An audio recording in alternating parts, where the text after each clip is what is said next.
l'animal avec le plus grand rythme cardiaque au monde, c'est hallucinant. À votre avis, c'est lequel? Nous par exemple, les humains, c'est ça. Alors ça peut varier d'un individu à l'autre en fonction de l'âge également, mais globalement, pour un humain, le cœur bat entre 60 et 100 fois par minute. Gardez ça en tête pour la suite, vous allez voir, c'est intéressant. Alors déjà, ça correspond à quoi ce rythme cardiaque? On est d'accord que c'est le battement du cœur, notre pompe quoi. C'est du coup les contractions qu'on appelle les systoles et les relâchements qu'on appelle les diastoles que fait notre cœur. Et tout ça, ça sert à faire circuler le sang dans notre cœur et nous faire vivre quoi. C'est pratique. Mais en fonction des espèces, de leur morphologie, de leur taille, de leur métabolisme, eh bien ces battements, ils vont énormément changer. Mais si on prend un éléphant déjà, gros cœur, animal bien balèze, eh bien lui, il est sur une moyenne de 30 battements par minute. 70 pour les humains, 30 pour l'éléphant. Voilà, déjà tu vois le truc. Pour un cheval adulte, on est sur une moyenne de 35 BPM. Ça monte un peu. Mais nos amis les chiens et les chats par exemple, ils sont où eux? Les chiens adultes, on est plutôt entre 60 et 100 BPM, plutôt sur une moyenne de 80, alors que chez les chats, on monte tout de suite un petit peu plus. Déjà, c'est des animaux un peu plus petits généralement. On est sur une moyenne de 140-150 BPM chez l'adulte.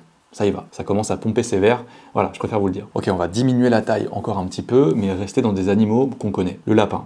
Le lapin, mon pote, ça pompe. Le lapin, tu connais, grande vivacité, métabolisme rapide, ça peut aller très très vite. On est sur une moyenne de 220 battements par minute, voire plus en cas de grosse activité, de stress, etc. Mais il y a pire encore, et vous allez voir que plus on diminue la taille, plus ça va être n'importe quoi. Mais pas systématiquement. Quand on reste sur Terre, généralement ça augmente, mais sous l'eau, c'est une autre histoire. Parce que prenez un axolote par exemple. Bon. Un axolote, c'est plutôt petit, tu vois, 25-30 cm adulte, et bien son rythme cardiaque à lui, c'est en moyenne 30 BPM, 30 battements par minute. C'est pas énorme. Comme un éléphant, comme un poisson rouge d'ailleurs.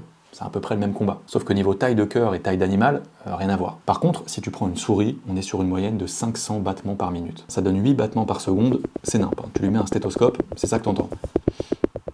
Ça fait beaucoup. Ok, 500 c'est beaucoup, mais la musaraigne, mon pote, la musaraigne, elle, c'est en moyenne 1000 BPM. 1000 battements par minute, voire plus pour ce petit rongeur. Tu vois ça, tu te dis pas qu'à l'intérieur, ça donne ça.